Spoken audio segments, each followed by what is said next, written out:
I welcome all the students to the video lecture on the topic Business Correspondent Model. This is the last content of our fourth unit of our syllabus. The title of the fourth unit of our syllabus is Innovative Banking System. Under this title, Innovative Banking System, in earlier lectures, we covered, we completed, we discussed three different topics. The first topic which we discussed under the title Innovative Banking System is payment banks. The second content which we discussed in this particular topic is small finance bank. Then third content we discussed in our earlier lecture, that is Islamic banking system. After discussion of these 3 points, payment bank, small finance bank and Islamic banking, now we will come towards the last content of the fourth unit. It is about business correspondent model. The business correspondent model, this model initiated by Reserve Bank of India in order to expand the banking services to the general public.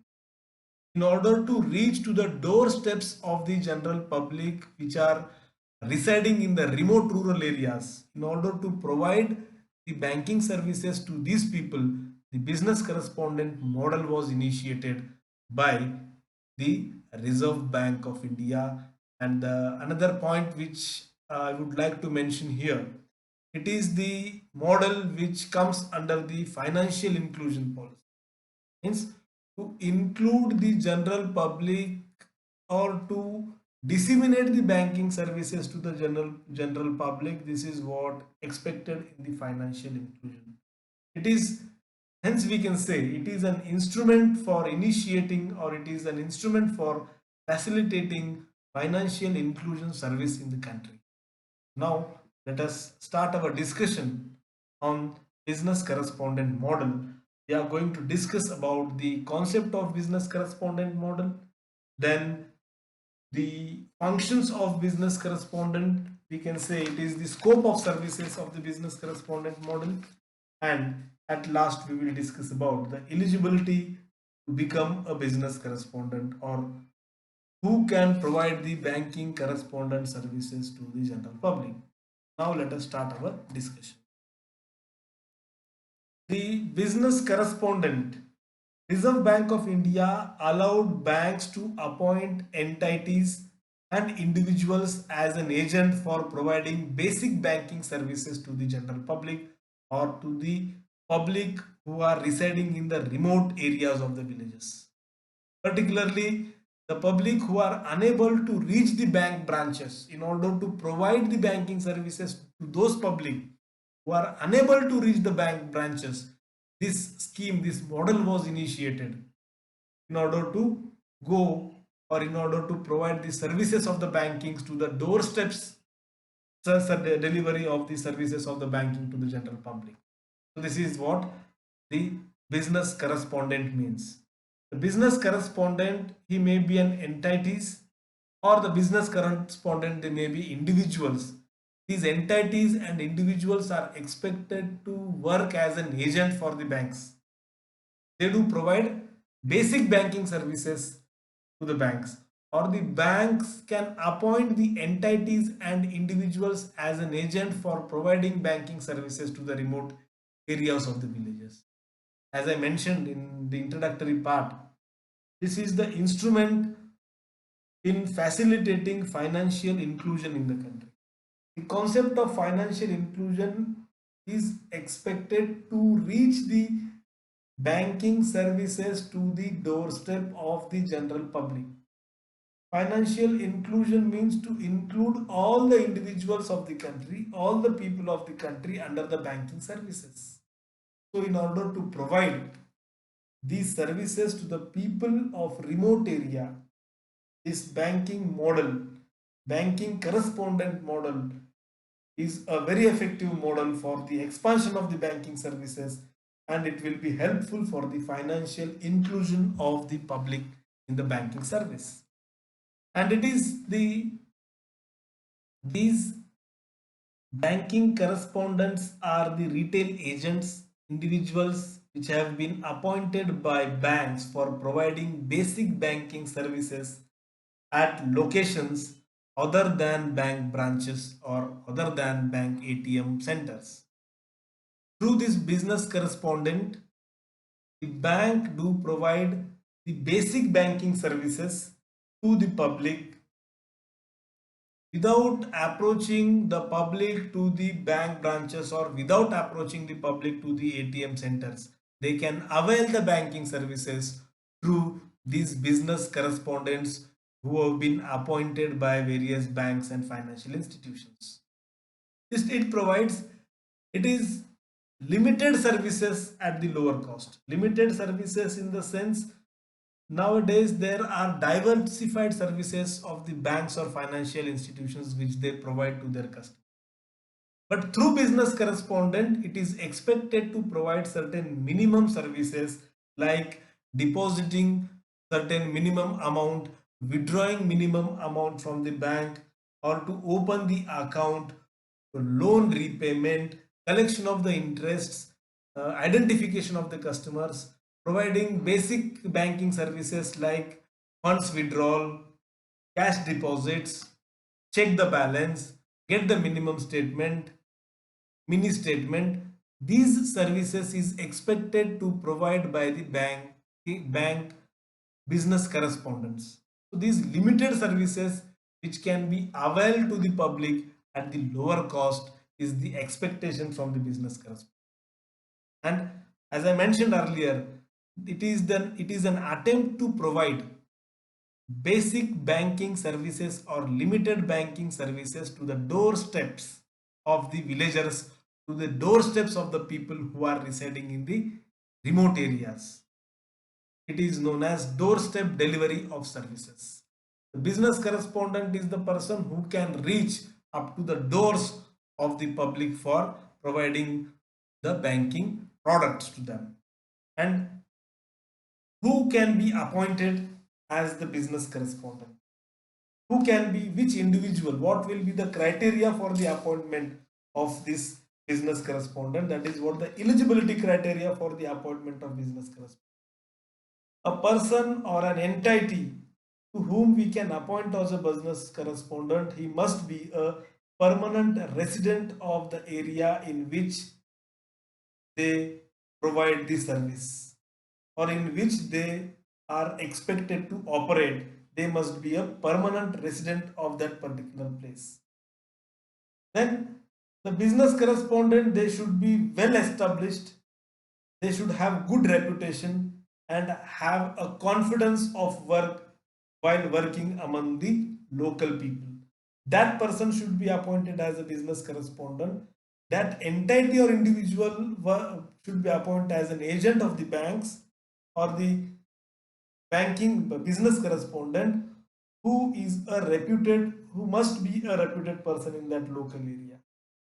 Then the third criteria of the appointment or the eligibility criteria of appointment as a business correspondent is the eligibility of business correspondent to invest in POS devices or other equipments. Means that person, that entity, he should be in a good financial position to purchase point of sale terminus or point of sale device. The point of sale terminus or point of sale device is such a device with which we can perform the financial transaction. For example, in the retail shops, at the petrol pump bunks, we can see, we can observe that the certain devices is used by these retail shop owners to get the amount from the customers. So that device is known as point of sales terminals. After purchasing certain commodities, we give them the plastic card, they do swap that plastic card and perform the further functions like withdrawing the amount we purchased. So that device is known as point of sales device. With the help of this point of sales device, one can withdraw the money, one can deposit the money at that particular agent who owns the point of sales device, one can check his balance, One can deposit certain amount of money. So this is the device, point of sales machine, that particular business correspondent must possess that point of sales machine or point of sales device. My separate lecture on this point of sales devices is available on YouTube. So for the extra information about the point of sales terminals or point of sales device, you can watch my video on YouTube. Now, fourth eligibility criteria for the appointment of business correspondent, that minimum educational qualification of a person to whom we are appointing as an individual, appointing as a business correspondent, he must qualify the 10th class examination. He must pass. The educational qualification is 10th pass for the appointment of this business correspondent. So these are some basic criteria for appointment of the business correspondent. Then we will discuss about the scope of services which is expected to provided by this business correspondent. What are the scope of services? The very first point while discussing on the scope of services is about creating awareness. Creating awareness of the banking services among the people, creating awareness about the savings, investments, deposits, habits of the bank. These all awareness is expected to be created by business correspondents where they are working.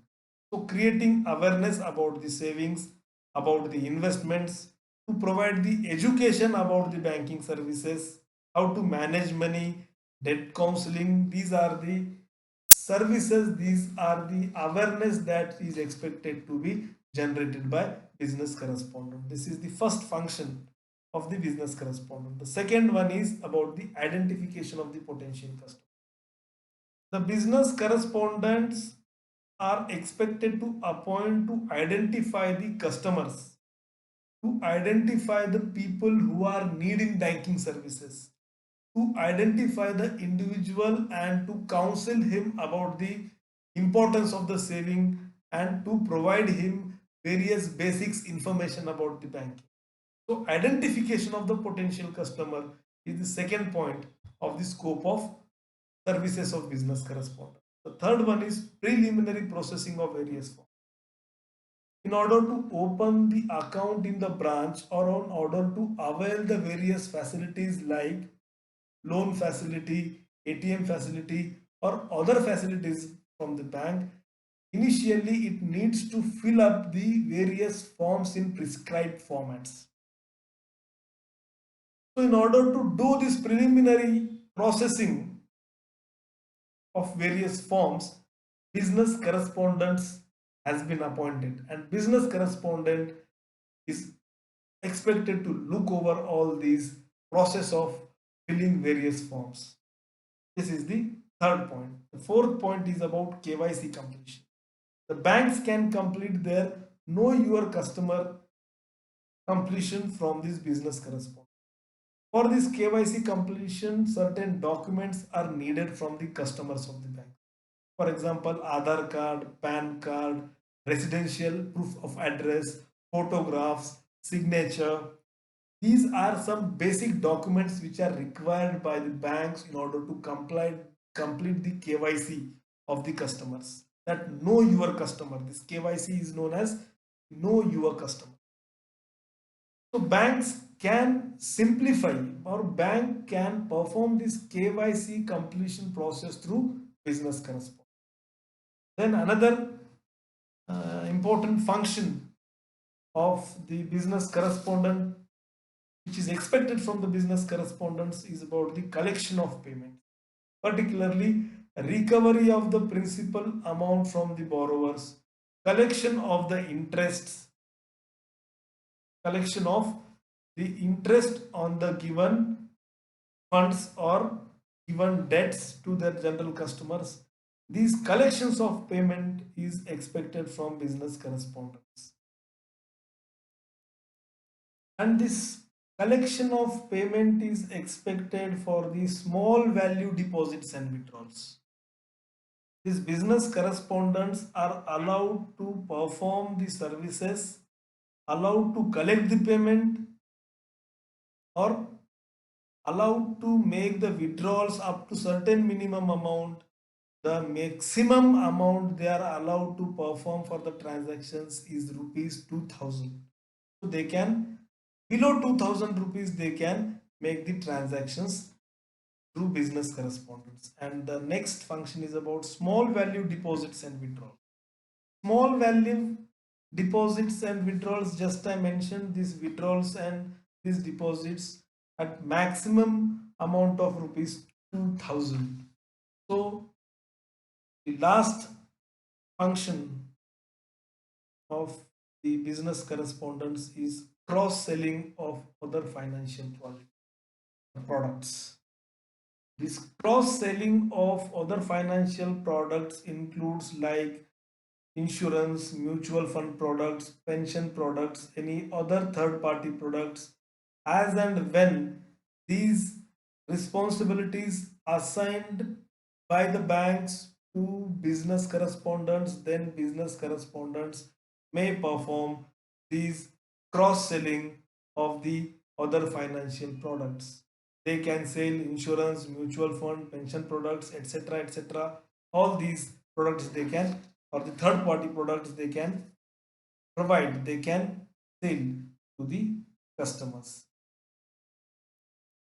So these are the services or the scope of services provided by the business correspondent. The business correspondents may appoint sub-agents for the functioning of all these activities, but the business correspondents should look over the functioning of the sub-agents in their particular area, because the reputational risk is involved in appointing the sub-agents, and they should be take care. The business correspondents themselves should be take care about the appointment of sub-agents for the particular. After discussion of the point on the scope of activities, now we will discuss about the eligibility of business correspondents. Means to whom bank can appoint as business correspondent. Eligibility of business correspondent we initially discussed about the eligibility of the correspondent. Here, who can perform as a business correspondent, that we will discuss. At the very first, registered entities or the registered societies like non-governmental organization, they can perform the duty of business correspondence. The second, uh, the registration of these entities, it should be as per the trust acts, or the registered is expected to as per the society act, or other cooperative society, mutually aided cooperative society acts, cooperative society acts of the society of the, sorry, cooperative society acts of different states. These entities should be registered as per the acts provided by the state government and central government as per time to time. So these entities are eligible to become a business correspondent. Then the second point comes regarding the eligibility is individuals.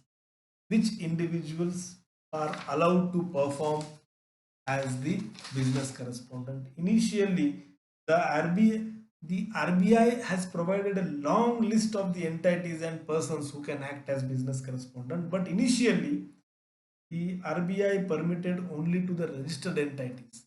But now, later on, the list of the entities, the list of the business correspondent has been extended by the Reserve Bank, and the chance is given to various individuals of that particular area to work as business correspondents. Who are these individuals who can perform this duty?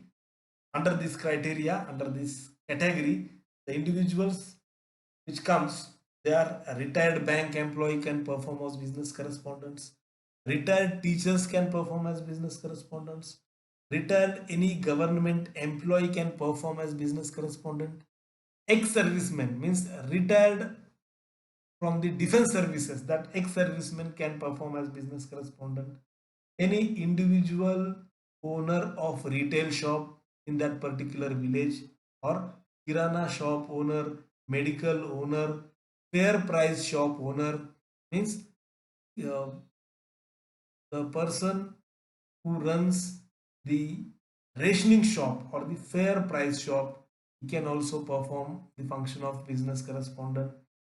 Individual public call office or telephone booths, insurance company agents, agents of small saving schemes, government schemes, individuals who own the petrol pumps, authorized person of self-help group. These are the persons, these are the individuals who can work, who can function as a business correspondent. Then here retailers, fair shop owners, these all are included in this category. Post offices can perform as a business correspondent. Then self-help groups and other organizations, common service centers are also allowed to perform or to act as a business correspondent. So these are the points which we are expected to discuss here in this lecture about business correspondent model. Initially, I explained the concept of business correspondent. Then I explained the function or the scope of business correspondent, and then later we discussed about the eligibility to become a business correspondent. Now we will see in brief about the effectiveness or the functioning of this business correspondent model. It is very attractive model. It is a model through which the banking services can be provided to the general public up to their doorsteps. But actually, when we do think about the implementation, then we can say these services are not delivered very effectively to the public at the remote areas because of various shortcomings which are associated with the delivery of the services through the business correspondent, like the imposition on the restrictions on the operation of business correspondents by the banks. Means banks do impose various restrictions. For example, the restrictions in the collection on the amount which should be collected, restriction on the amount which should be withdrawn, or some other restrictions in the operations of business correspondents will create certain problems while delivering the services very effectively. The second limitation we can say is that the salary of these business correspondents are very low compared to the work they do perform at the distant areas. This salary component of the business correspondent, it may be a hindrance or it may be the problem in delivering the services to this banking services to this. So these are some of the drawbacks of this business correspondent models we can mention here.